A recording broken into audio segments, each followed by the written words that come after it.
लक्ष्मी पापियों के घर होए, संत समागम हरि कथा तुलसी दुर्लभ होए। तुलसीदास जी कहते हैं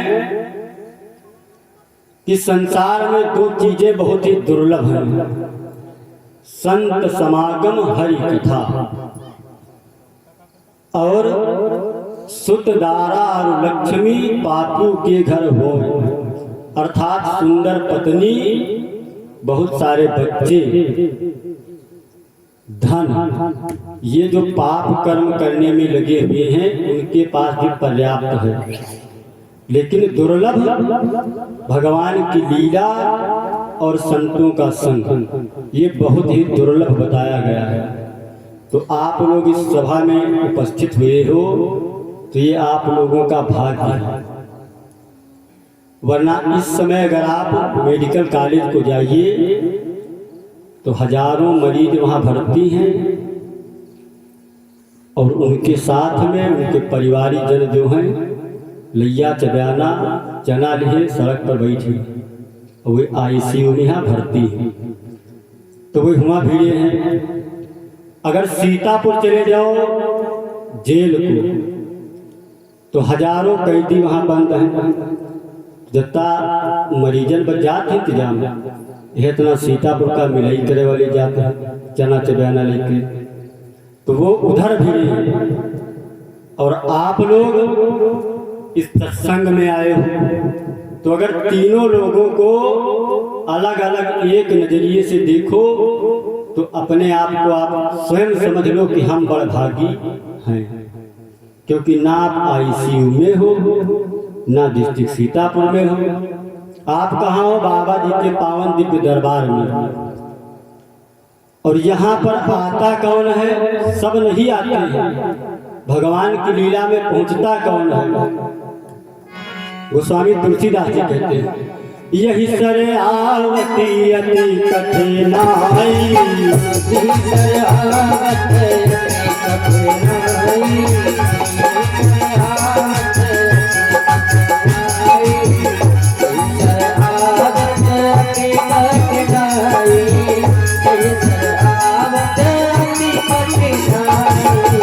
राम कृपा बिन पाए न जाई, राम कृपा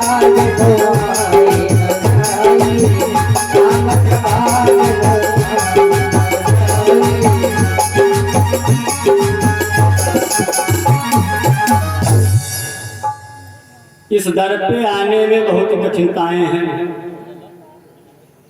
पहला, अब 5 दिन जब व्यतीत हो जाएंगे तब हम कुछ लोगों से भेंट करेंगे तो उनके मुख से यही जवाब निकलेगा, बड़ा जंजाल रहा भैया, औतन तो अगर जंजाल चक्कर में हम आ नहीं पाए।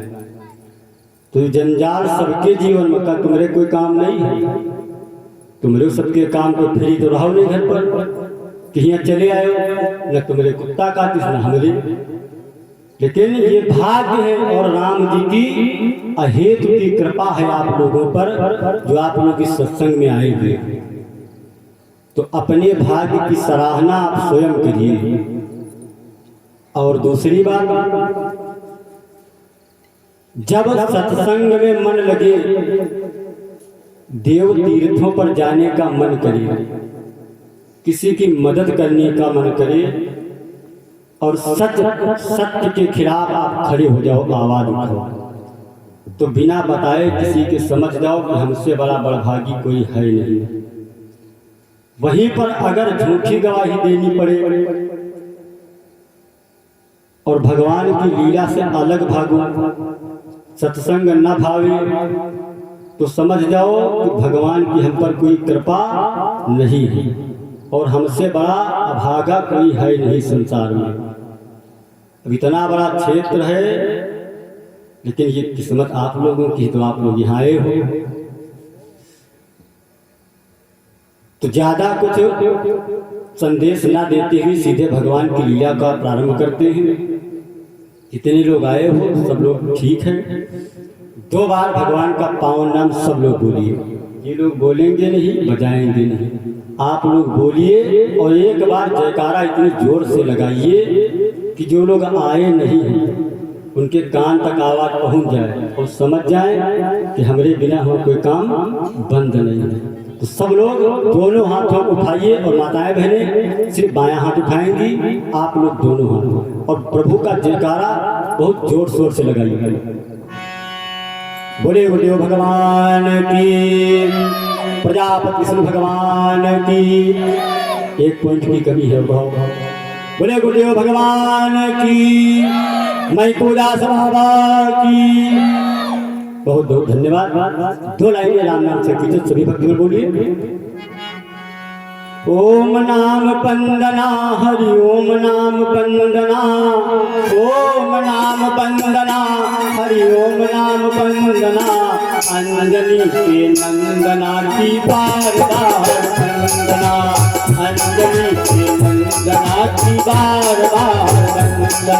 ओम नाम पंदना हरि ओम नाम पंदना, ओम नाम पंदना हरि ओम नाम पंदना, अंजनी के नंदना की बार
लहरों की हजार बार वंदना, सरयू जी की लहरों की हजार बार वंदना, अंजनी के नंदना की बार बार वंदना,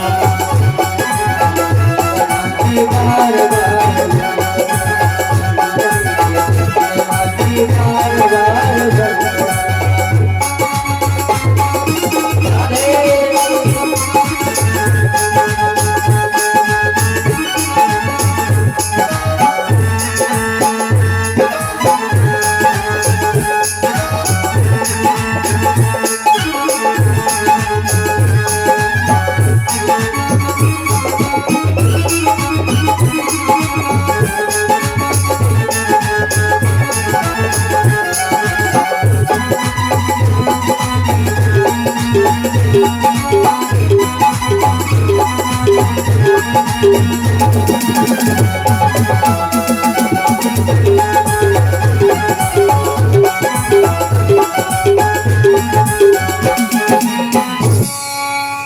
बोले गुरुदेव भगवान की।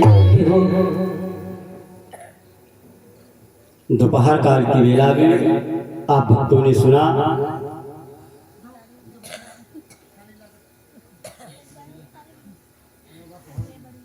ये कथा जो है, कथा सुन करके भी अगर विश्राम ना आवे तो क्या फायदा कथा सुनने का। अब इनको विश्राम कर रहे हैं भैया तो कथा का लाभ है। जो यहाँ अगर बहुत ऐसे लोग हैं, 40 बीघा जमीन है, 6 प्लाट हैं, 6 मंजिल बिल्डिंग बनी है, नींद नहीं आवती। अब यहाँ एक बार नींद अगर आ जाए तो हमारी कथा कहाँ सार्थक है। डॉक्टर आना 2 रुपये दवा नहीं लगे। तो भगवान भूत भवन भोलेनाथ जी माता गिरिजा को भगवान राघवेंद्र सरकार का पावन सुंदर चरित्र सुनाते हैं। तो दोपहर काल की वेला में आप भक्तों ने सुना कि महाराज दशरथ जी के 4 पुत्रों का उनके घर में प्राकट्य हुआ। चारों पुत्र जब हुए तो मंगल गीत होने लगे। धीरे धीरे जब कुछ समय बीता तो नामकरण का अवसर आया। गोस्वामी तुलसीदास जी लिखते हैं, नांदी मुख श्राद्ध करी, जाति कर्म सब कीन, हाट कधेनु बसन मणि, नप विप्रने कहूँ। जाति कर्म एक संस्कार, 16 संस्कार होते हैं, और यहाँ कोई को संस्कार नहीं करे जाते। 3 संस्कार खाली होते हैं, 4 कौन कौन होते हैं सबका पता है, हम बताएंगे।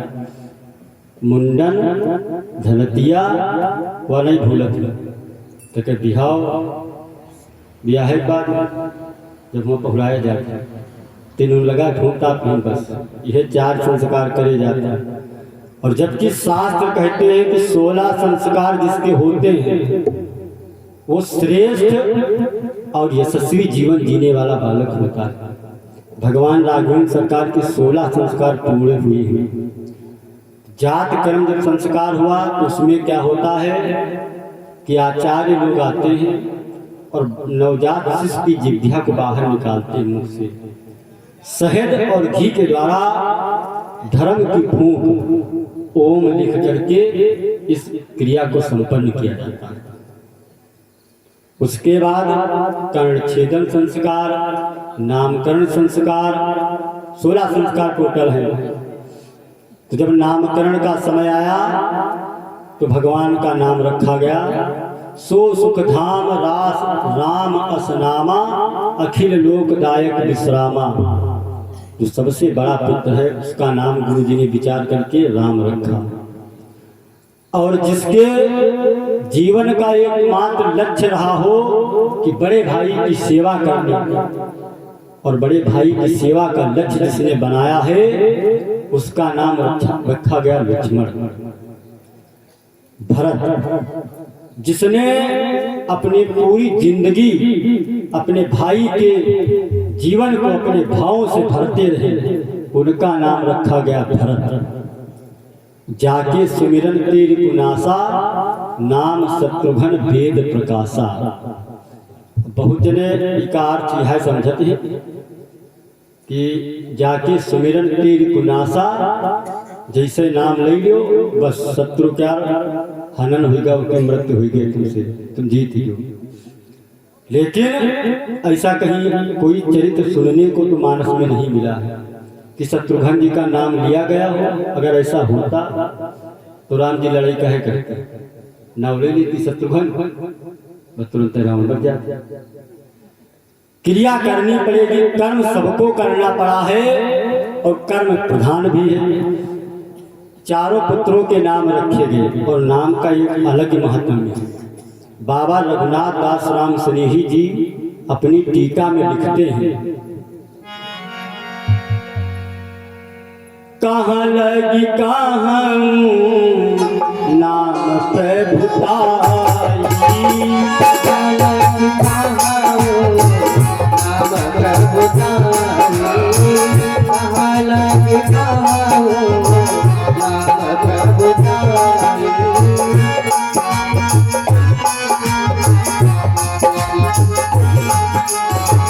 कहाँ लगी कहाँ नाम प्रभुताई, कहाँ लगी कहाँ नाम प्रभुताई। नाम न सकही नाम गुण गाई, नाम न सकही नाम गुण गाई, नाम न सकही नाम गुण गाई। एक बार जब समुद्र पर पुल का निर्माण किया जा रहा था तो नल नील ये पत्थर पर, एक पत्थर पे राज दिखती, दूसरे पत्थर पर माँ, और जैसे ही समुद्र में डालते तो चिपक करके जुड़ जाते और पानी में तैरने लगते। भगवान ने जब ये कौतुक देखा तो विचार किया कि एक पत्थर पे हम भी नाम लिखें। फिर विचार किया हम सबसे बड़े हैं, इधर उधर देखने लगे, कोई देख तो नहीं रहा, तो एक पत्थर पे राम लिखे और जैसे समुद्र में डाले तुरंत डूब गया। अब इधर उधर देखे तो कोई देख तो रहा था नहीं। तब तक हनुमान जी के ऊपर नजर पड़ी, हनुमान जी देख रहे थे खड़े। अब जब हनुमान जी की नजरें इनकी नजरों से मिली तो भगवान मानो लज्जित से हो गए कि मेरा नाम लिख करके ये लोग पत्थर डाल रहे तो तैर रहा है, और जब मैं डालता हूं तो डूब जाता है। तो हनुमान जी ने कहा, प्रभु पार होगा वही जिसे पकड़ोगे आप, और जिसको छोड़ोगे, जिसको आप छोड़ दोगे तो संसार में कोई है उसको अपने पास रखने वाला। भगवान के विषय में जिस समय जयंत पर प्रहार किया था चित्रकूट में, तो वहां से भागा और देवलोक इंद्रलोक को जब पहुंचा तो इंद्र ने कहा था कि तुमने बैर किससे किया है? राम जी से द्रोह किया है। अरे काहू न बैठा कहा न हुई, और राखी को सकई राम कर द्रोही। तो भगवान जिसको त्याग देंगे उसको इस संसार में अपनाने वाला कोई नहीं है। तो भगवान के नाम की महिमा जो है भगवान भी नहीं जानते हैं, इतनी बड़ी महिमा है। नाम का एक प्रभाव रहता है। तो गांव खन्ना किंतु सब नाम रख लिए थे। पहले आचार्य जी आते थे, नामकरण करते थे, और सबके लिए एक ऑफर है, जिनके घर में कुल्लू पैदा हुए हैं तो हमका फोन मिलाओ, डेट ऑफ बर्थ बताओ, हम जन्मांक बना दिया, नाम राशि बना दिया, ठीक, निःशुल्क सेवा। नाम का कितना बड़ा प्रभाव है। एक बाबा हुए हैं कि रामदेव, तो उनके विषय में कहा गया कि रामदेव, तो रामदेव क्या कर रहे हैं? उनके नाम का प्रभाव क्या है कि राम जी से जो बाबा हैं वो मांग रहे सदचरित्र, समाज के लिए कुछ मांग रहे। दो लाइनें सुनिए। एक गाना पहले बजा था, संपत भैया थोड़ा इसको जवाबी में लेना। पहले एक गाना बजा, सखी सैया तो खूब ही कमात है, महंगाई डायन खाए जात है।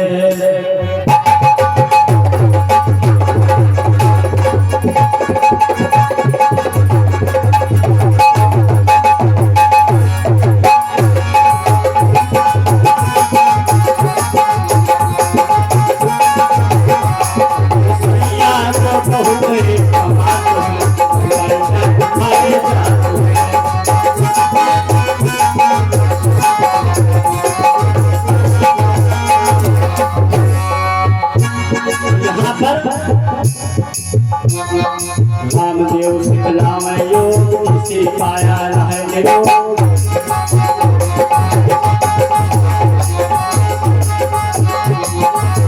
क्या इससे कहना नहीं चाहिए लोग कह रहे हैं।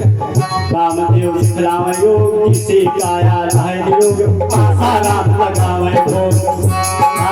राम के विषय में सुना है, रामदेव सिखलावे योग इसी पाया है योग, आशा राम लगावे भोग। बाबा रामदेव जतना कमाती है, बाबा रामदेव जतना कमाती है, आशा राम